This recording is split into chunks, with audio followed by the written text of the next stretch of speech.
जय हिंद दोस्तों, मैं हूं अनूप और आप सब लोग देख रहे हैं ग्लोबल कॉन्फ्लिक्ट। तो दोस्तों, हाल ही में हिंदुस्तान एरोनॉटिक्स लिमिटेड के चेयरमैन डॉक्टर आर माधवन की तरफ से एक इंटरव्यू में एएमसीए और तेजस मार्क II एयरक्राफ्ट को लेके कई सारे बातों का खुलासा किया गया, जिनमें उनके द्वारा डीआरडीओ और हिंदुस्तान एरोनॉटिक्स लिमिटेड की तरफ से किस टाइमलाइन के तहत काम किया जा रहा है और कब तक इन एयरक्राफ्टों का फर्स्ट फ्लाइट होगा, किस प्रायोरिटी बेस में एयरक्राफ्टों को तैयार किया जा रहा है, उनके बारे में भी जानकारी दिया गया। तो दोस्तों, वीडियो के सबसे पहले हिस्से में मैं आप लोगों को एएमसीए के बारे में कुछ छोटे छोटे अपडेटों के बारे में बताऊंगा, जबकि वीडियो के दूसरे हिस्से में तेजस मार्क II एयरक्राफ्ट के कुछ खास अपडेट के बारे में बताऊंगा, जिनमें एयरक्राफ्ट के टाइमलाइन, फर्स्ट फ्लाइट और स्टील कटिंग सेरेमनी जैसे महत्वपूर्ण बात होगा। तो डिटेल में जानने के लिए वीडियो के आखिर तक बने रहिए और चैनल को सब्सक्राइब और वीडियो को लाइक जरूर कीजिए। दोस्तों, एएमसीए या फिर advance combat medium aircraft India का नेक्स्ट जनरेशन फाइटर एयरक्राफ्ट का कॉन्सेप्ट है। ये एक ट्विन इंजन 5.5 जनरेशन के स्टेल्थ एडवांस फाइटर एयरक्राफ्ट होगा, जिसके ऊपर हिंदुस्तान एरोनॉटिक्स लिमिटेड एडीए और डीआरडीओ की तरफ से काम किया जा रहा है। और हाल ही में हिंदुस्तान एरोनॉटिक्स लिमिटेड के चेयरमैन डॉक्टर आर माधवन की तरफ से बताया गया है कि इस एयरक्राफ्ट के प्रोजेक्ट को स्पेशल पर्पज व्हीकल के फ्रेमवर्क के तहत आगे बढ़ाने का उद्देश्य है, जबकि उनके तरफ से प्रोजेक्ट में प्राइवेट कंपनियों के भागीदारियों के बारे में भी जानकारी दिया गया। दोस्तों, हिंदुस्तान एरोनॉटिक्स लिमिटेड ये जो प्रोजेक्ट के ऊपर काम कर रहा है, ये असल में एक मीडियम वेट के डीप पेनिट्रेशन फाइटर एयरक्राफ्ट होगा और इसका प्रोजेक्ट कॉस्ट करीबन $5 बिलियन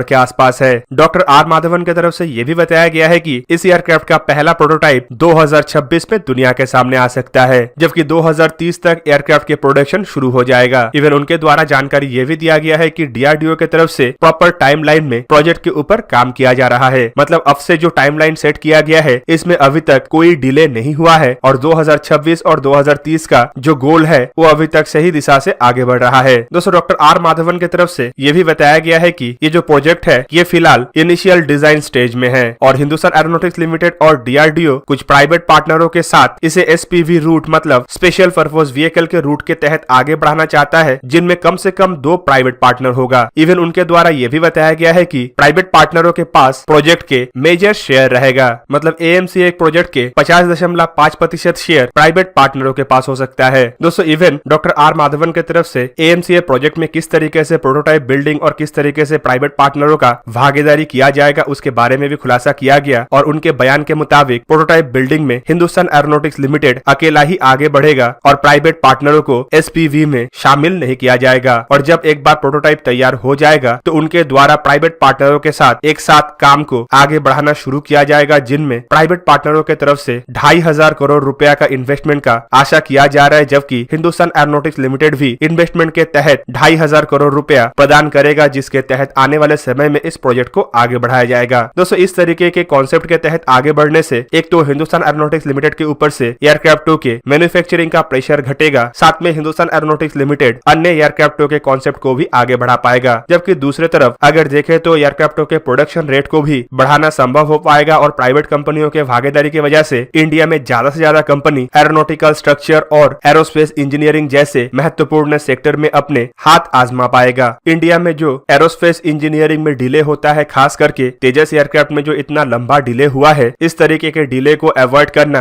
काफी महत्वपूर्ण है। और दोस्तों, एसपीवी मोड मतलब स्पेशल पर्पज व्हीकल के मोड जो है ये आसानी से प्रोडक्शन डिले को घटा सकता है, जबकि दूसरी तरफ इससे प्राइवेट कंपनियों को एक्सपीरियंस हासिल होगा एरोस्पेस इंजीनियरिंग के क्षेत्र में, जिससे उनके द्वारा भी आने वाले समय में ऐसे सेक्टर में रिसर्च एंड डेवलपमेंट के साथ साथ गवर्नमेंट ओन कंपनियों को रिसर्च एंड डेवलपमेंट में मदद किया जाना संभव हो पाएगा। जबकि प्राइवेट पार्टनरों के द्वारा इससे आने वाले समय में एयरक्राफ्टों के कंपोनेंट डिजाइन और एयरक्राफ्टों के एरोस्ट्रक्चर को लेकर भी काम किया जाना संभव हो पाएगा और साथ में एक्सपीरियंस और प्रोडक्शन फैसिलिटीज के बेस पे फॉरेन कंपनियों से भी ऑर्डर हासिल करना काफी आसान हो जाएगा। दोस्तों, फिलहाल इस तरीके से हिंदुस्तान एरोनॉटिक्स लिमिटेड के द्वारा एएमसीए के कॉन्सेप्ट को आगे बढ़ाया जा रहा है, लेकिन एएमसीए से पहले तेजस मार्क II को लेके काफी तेज गति से तैयारी फिलहाल हिंदुस्तान एरोनॉटिक्स लिमिटेड की तरफ से किया जा रहा है। हाल ही में 13 तारीख को 83 तेजस मार्क I एयरक्राफ्टों के अप्रूवल मिलने के बाद अब हिंदुस्तान एरोनॉटिक्स लिमिटेड का prime focus Tejas mark II medium weight fighter के ऊपर है। दोस्तों, एएमसीए एयरक्राफ्टों के अलावा तेजस एयरक्राफ्टों को लेके भी डॉक्टर आर माधवन की तरफ से हाल ही में कुछ बड़े खुलासे किया गया, जिनमें एयरक्राफ्टों के पहले प्रोटोटाइप और हाई स्पीड ट्रायल को लेके भी जानकारी दिया गया। आप सब लोगों को पता ही होगा कि पिछले साल के अंत के समय में तेजस मार्क II एयरक्राफ्ट के स्टील कटिंग सेरेमनी खत्म हो चुका है। मतलब एयरक्राफ्ट के प्रोटोटाइप को बनाने का तैयारी हिंदुस्तान एरोनॉटिक्स लिमिटेड की तरफ से कर लिया गया है। संभावित कुछ स्टेज में इसको बनाया भी जा रहा होगा और डॉक्टर आर माधवन की तरफ से यह भी बताया गया है कि Tejas mark II next year roll out हो सकता है, मतलब प्रोटोटाइप को तैयार करके नेक्स्ट ईयर दुनिया के सामने लाया जा सकता है, जबकि इसका पहला हाई स्पीड ट्रायल 2023 को होगा।